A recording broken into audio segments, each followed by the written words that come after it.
Hi, friends. In this particular episode of Understanding the Techniques and Methods of Film Editing, we would discuss about the methods of seamless cutting or seamless editing. By the word seamless, we mean when a thing flows from one to the other, or to say specifically in terms of film editing, when a shot flows from one to the other.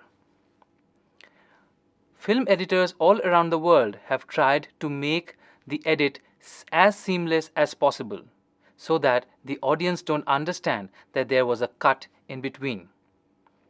If you see a typical sequence, we'll see a lot of action happening. A person running, a person falling, and all these things go on happening.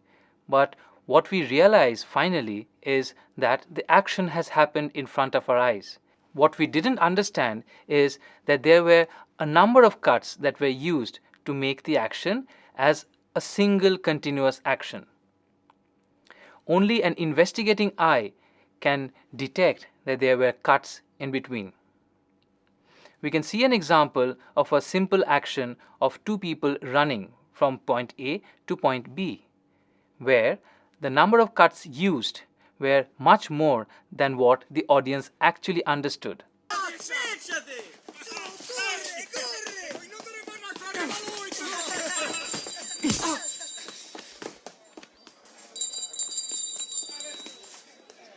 In seamless editing, the film editor is guided by a number of principles with which he can easily handle what he is trying to narrate.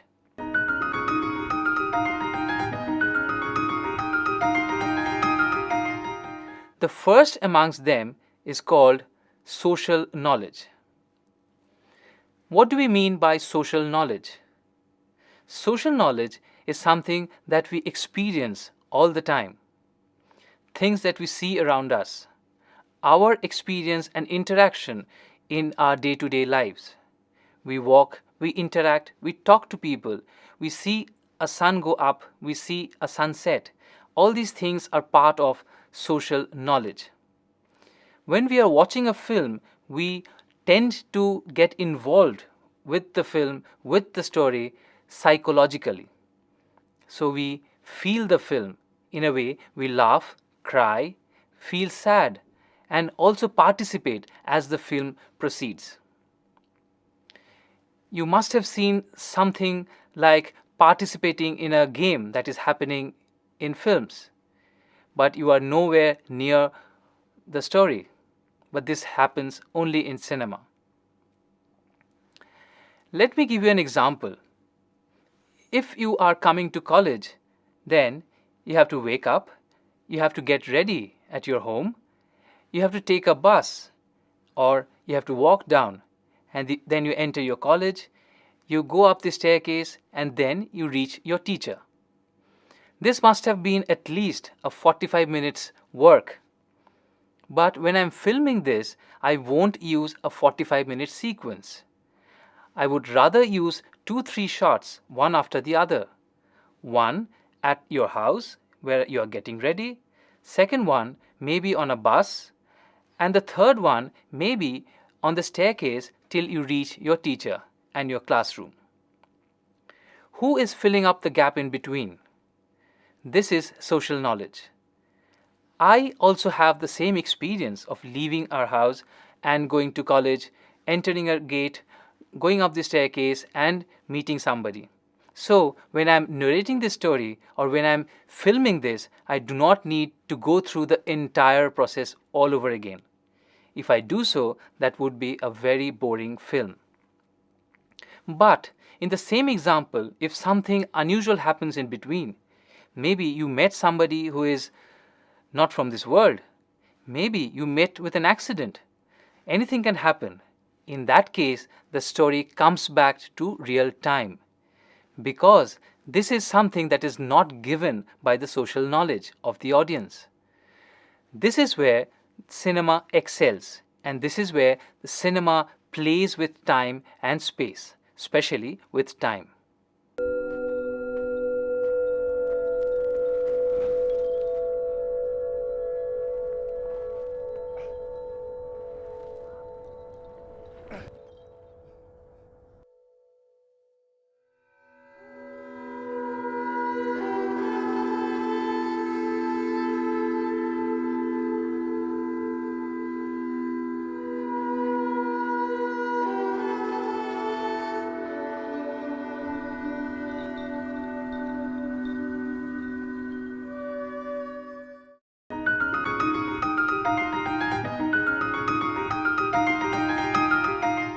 The second most important principle that the editor should follow is real time, real action. Let me give you an example. I have a scene where a person walks up to the door, opens the latch of the door, and goes out of that space into some other space. So I have to film this action. If I want to do so, I have to take one shot where I place the character with respect to the surroundings. That is, I have the shot of a room where I have the character who is walking towards the door. The next shot, if I analyze the line, it says a person is walking towards the door and he opens the door. So the first part of the sentence, the person is walking towards the door, is given by the first shot or the establishing shot. The second part of the line is he opens the door, which demands a shot of the door where he opens the latch. This can be a single shot, a closer shot of the latch, or at least the shot of the door where the character enters frame and opens the door. I don't need to establish the character anymore because opening of the door is a much more important action here. The third part of the sentence says that he opens the door and he goes out of the room and enters some other space. The third segment of the sentence says that he goes out of the room. In this case, the space becomes more important than the character or the door. So we will have a shot which establishes the space and the character within that space. So if we analyze real time and real action, we would be able to make out what to cut and where to cut. In some films, we have seen normal action happening in normal time. If I give you the example of a film like High Noon, here you will see an example of a scene where the person, after he is through with the conversation, the lady walks up to the door and opens it. The guy then walks out as she opened the door. In this case, the shot of the door is emphasized because the action here is more important than the characters. Hey, who did the walking out anyway? You or him?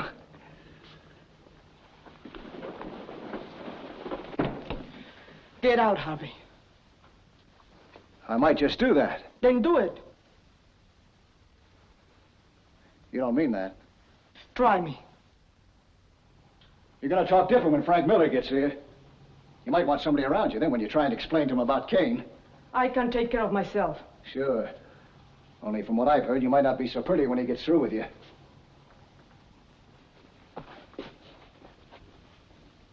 I won't be back. Good.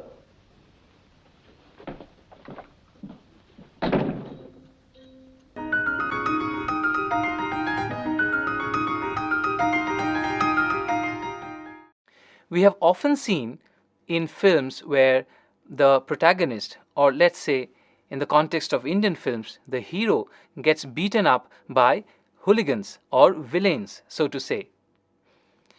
In that case, we often use normal motion, that is, real time and real action.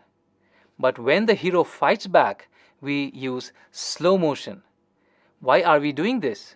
Because real action is not so important, but the emotion that the hero is now fighting back is more important for the audience.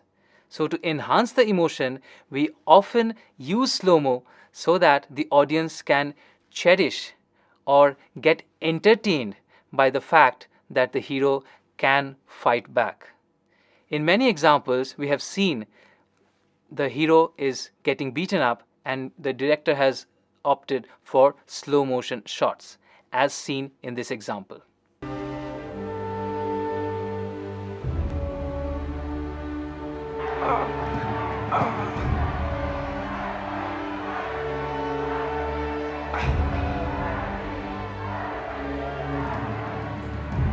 Merci, William. Merci. Jesus, merci.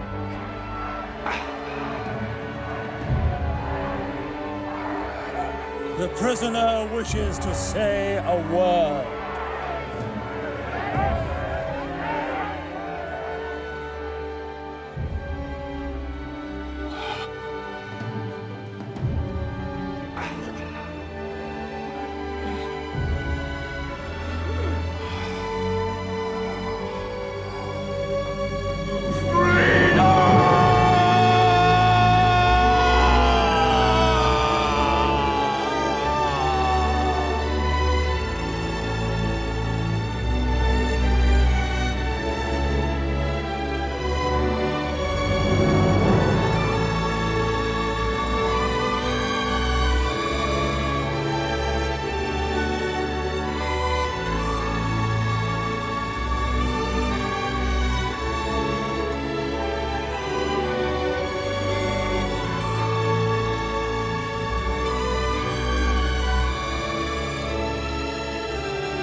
The third most important thing that the editor should know is matching on action.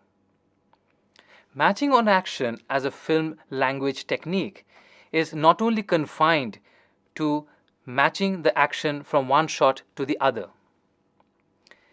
Matching the action at a particular point gives a particular meaning to the narrative.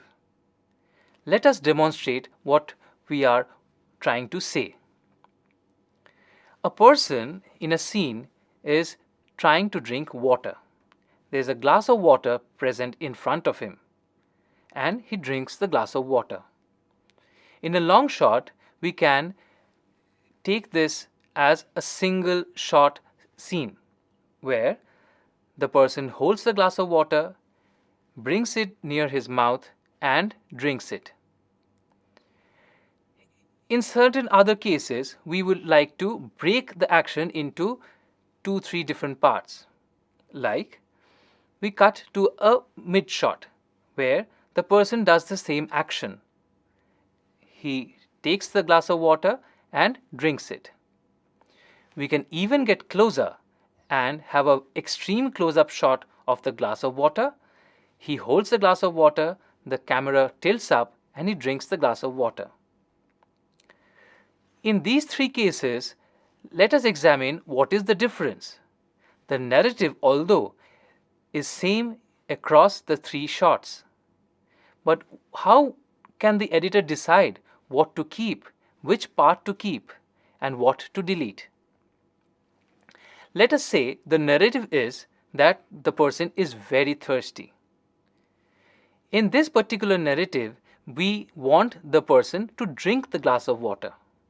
In this case, we will start with the long shot and then cut to a mid shot maybe, and then to a closer shot where he is actually drinking the glass of water, where if I just narrate the story, drinking of the water is more important than the entire action. Let's say in the second case, I have a narrative where I have a poison in the glass of water. In this case, let us assume 2 different situations. One, the person who is drinking the glass of water is not aware of it, and secondly, he is aware of it. What happens in the first case? In the first case, the audience knows that there is poison in the glass of water, although the character who is drinking it doesn't know that there is poison in the glass of water. So, in the long shot, he will hold the glass, bring it towards his mouth, and then drink it. The drinking part of the entire scene would be extreme close-up because the emotion lies in the extreme close shot where he is actually drinking poison. The audience is tensed. They are speculating what's going to happen next. In the second case, where the person is aware that there is poison, what is going to be the set of shots? In this particular narrative, we will start with a close shot because the person knows that there is poison in it. So, the action that he is simply holding the glass of water is much more important. So, we'll have it on a close shot. Then he will take it to his mouth and then drink the glass of water. This is suicide. So, we can actually end the sequence in a long shot because the audience knows what is going to happen, the character also knows what is going to happen. So, the action no longer is important. The action of holding the glass was much more important than his drinking of the water. So, matching on action, as we see in this example, is important, but it is also important what the narrative is actually trying to portray. So, the cuts are defined by the narrative of the scene and not the action.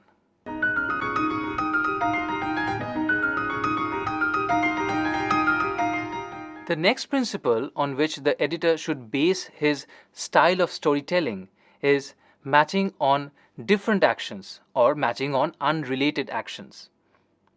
We have seen this example in many films.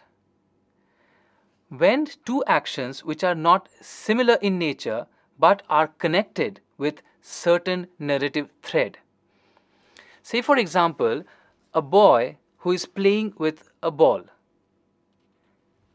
He is throwing the ball towards a wall and the ball is bouncing back to him. When I have a shot, a frontal shot of the boy throwing the ball, the counter shot or the next shot would be the ball is hitting the wall. The third shot would naturally be of that boy who is taking the ball back. But in many films we have seen that the third shot has changed into something else. Like the third shot may be the shot of a person 20 years later, which immediately narrates the story that 20 years have passed in between. This is a technique that has been followed in many films. Let us give you an example from the film Cinema Paradiso. In this film, we can look at a sequence where the old projectionist, who is now blind, starts feeling the face of the young boy. As we have shot of the old man, the old projectionist, we have the shot of the counter shot of the boy. And we have the hand of the old projectionist on the face of this guy. Altre cose. Più importante. Sicuro, più importante. The third shot is of the man again, and the next shot is of the shot of a grown-up man. The hand is still there. So this is matching on action, but it's actually being utilized as a time-lapse sequence. This is very interesting editing and it has been appreciated by many across the cinema world.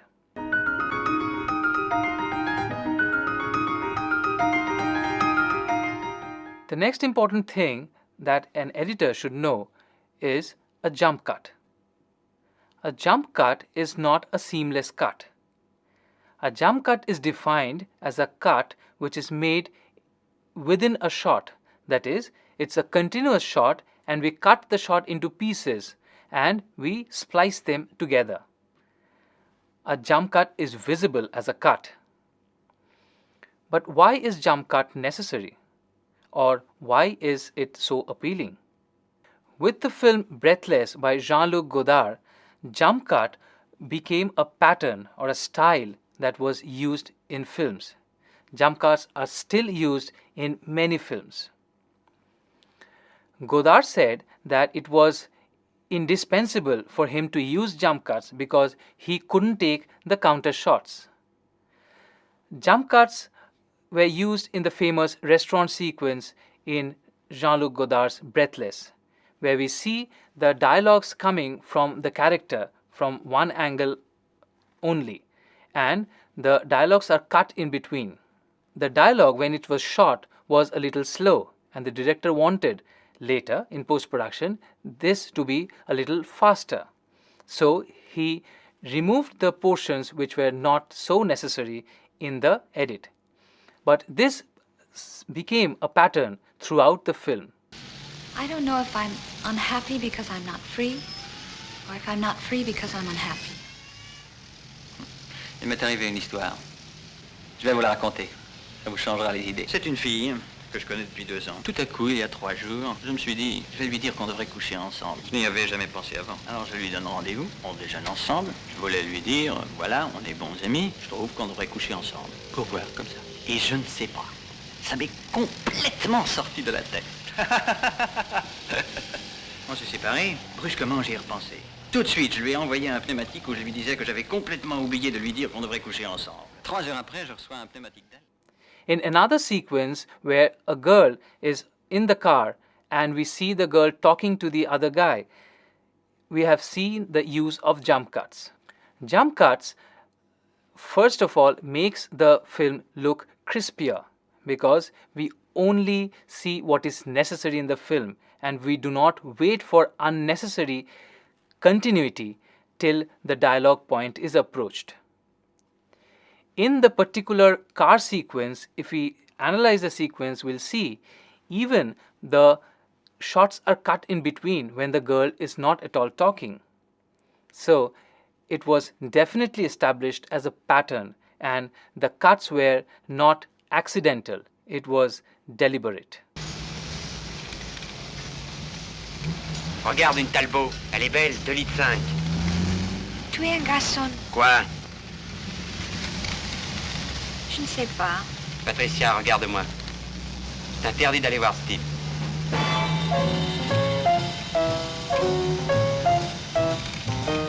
Hélas. In this episode, we saw how the editor can take into account different principles while cutting from one shot to the other. In the next episode, we'll see what are the rules that the editor should follow while cutting from one shot to the other in terms of space and directionality.